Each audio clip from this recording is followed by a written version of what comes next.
This was for real money. This is in the season. We lose this game, we're out. We lose this game and people are going to say, couldn't handle it in 4A. You can't go up a class and play. You're capital. And every time somebody's told me we were just capital, I think everybody I've ever coached said, yeah, show me, prove it. I think we were prepared for it better because we did practice in the snow once that week. And, you know, I don't think teams from Albuquerque are used to the snow. And it was snowing heavily that night.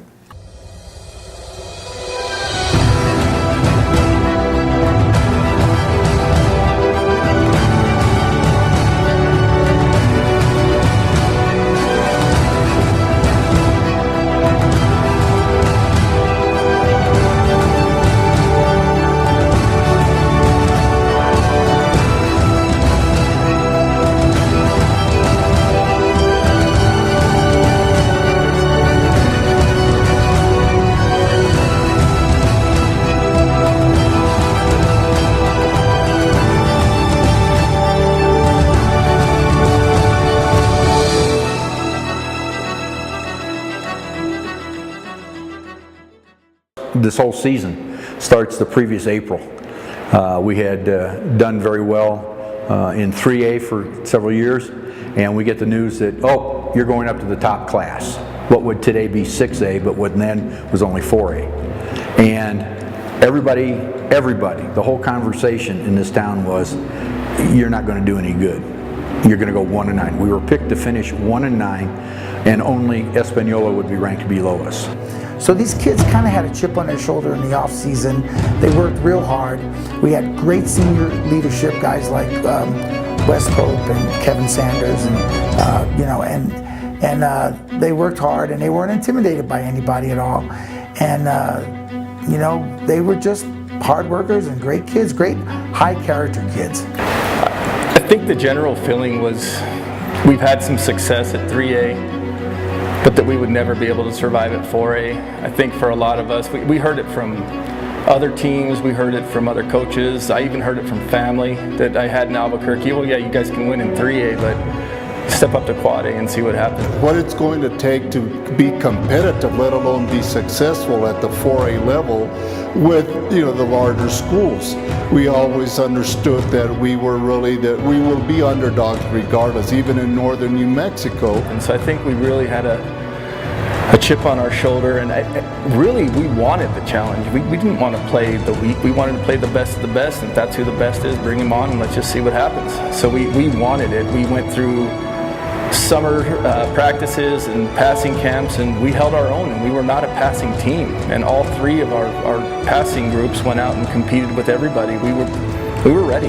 We were not afraid in the slightest bit. We wanted that challenge. What we were fortunate is that these players were so receptive to that mindset of you have to outplay and above all outwork your opponent, and that starts in the summer.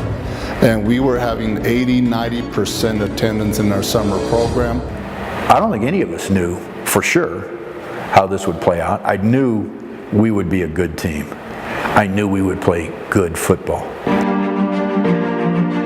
When the season started, we started rattling off wins, and well, that was a 3A team. Well, that was a 3A team. We played Deming here and lost by 1 point. They were a 4A team. And the conversation was, see, 4A. And we rattled off some more wins. We get closer to, and we're doing quite well. I think we lost one game when the district started.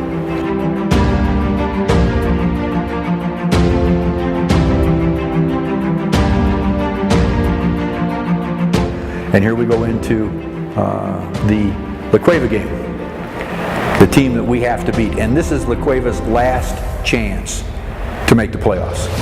There's nothing worse than fighting a trapped cat. It snowed big time on Sunday night, and we needed to get the snow cleared off. And actually, Coach Moon called my dad. My dad had a tractor and came out, and he had him leave like 6 inches of snow down, because it snowed a foot.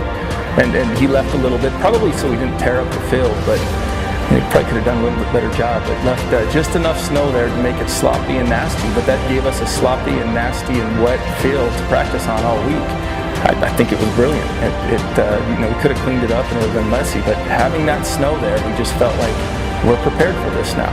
This is what we need. team we had an amazing scout team. We had a lot of depth on that team. And I think that really helped our offense and defense prepare, because practices were brutal, practices were tough. And I think that really helped prepare our starting offense and starting defense to be prepared against anybody. That scout team was real important. We went out there to scrimmage and everybody started to put their hand down in the snow, and they stopped and started to kick the snow away so they didn't have to put their hand down in the deep snow because it was up to their knees. And I stopped and I said, no, we're not going to do that. So you watch those kids from La Cueva, they're going to come up here and they're going to want it nice and clean and nice and pretty. It's going to snow Friday night. And we're not going to kick the snow away. They are. Coach Moon constantly harped, they're playing on turf, they're not used to having the sloppy fields, we're going to practice in the snow, we're going to get used to being wet and muddy and cold, and these guys down from Albuquerque are going to, used to being on turf, so they're not going to be used to this. We had played ranked teams in 3A and prevailed. They played the ranked teams in 4A and narrowly lost. Going into the game, I was nervous. As a 4A big guy, I'm going against this guy that's getting recruited by a Division I school. You have to respect a team like La Cueva. They were the team that year on paper. Lo and behold, we go in and we come out of the tunnel there, or out of the weight room, and it is snowing like you wouldn't believe. You couldn't see, and we felt like this is our plan. We're ready for it. They're not. We're gonna win. There was really no doubt at that point. We're gonna win. We're gonna do this, and it was set up perfectly. We kick off in the snow. You can't see the yard markers. You can't see anything. Ladies and gentlemen, there's no effing way we lose this game. Period.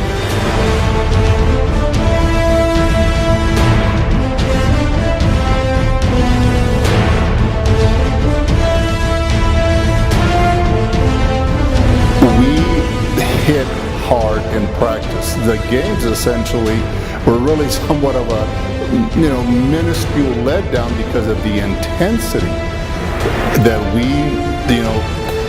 understood needed to be done in practice.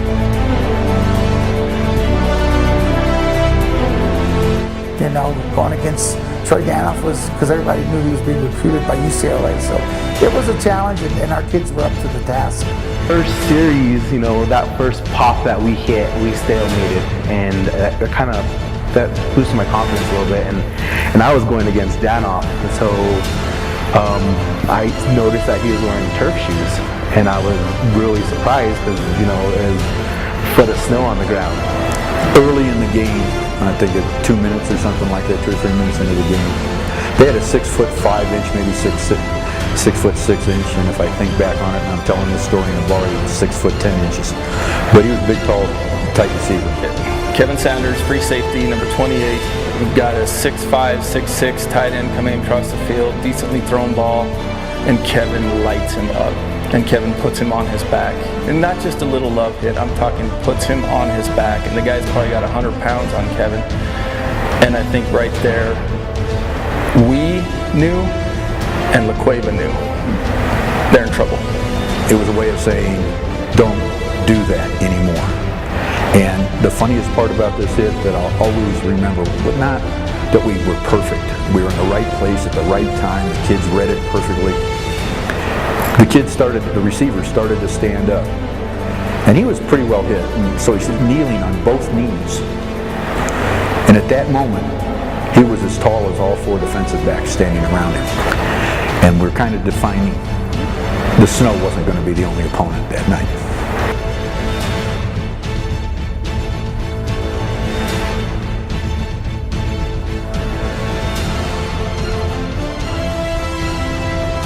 So we thought a good way to move the ball would be play action passes, even in the snow, because they figured we're probably going to try to run in the snow.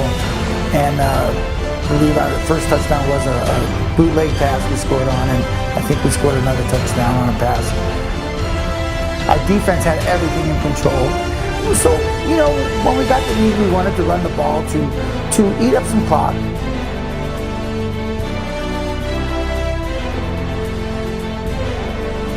you know, we knew we had to run the ball to keep them honest, but we threw the ball a little bit also. And it just was a magical night.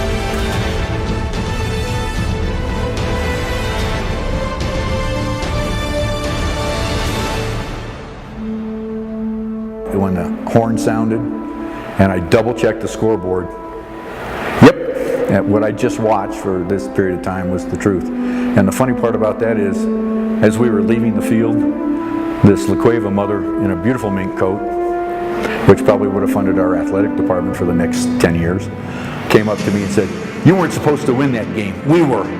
And I looked over to the scoreboard and I said, "But ma'am, the evidence indicates otherwise."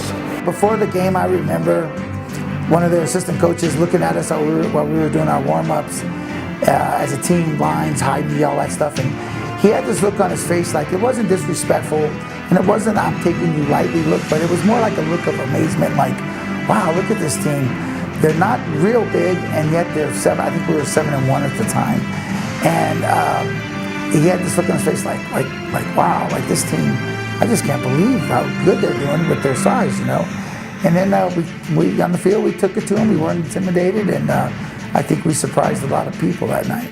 Secret sauce was that everybody fit together. They did their job perfectly. On this night, I think they were probably as good as any other night. The mindset of outwork them, outperform, and believe in yourselves, believe in your teammates. I think that this game kind of solidified that we all knew that we should be there and that we should be competing at this level. But I think it solidified it for everybody else. In fact, even when people talk about that season, it's the La Cueva game, the snow game. This all started long before that. The second we found out that we were going to be in Quad A, we saw it as opportunity. I think about when a team plays with one heartbeat, what they can accomplish as a team, and playing against teams that are physically bigger than them, but what they can do when they play with heart and as a unit. And that's what I take away from it, And the way the season turned out, we were one of the best teams in 4A, so people say it was an upset, but maybe in reality it wasn't.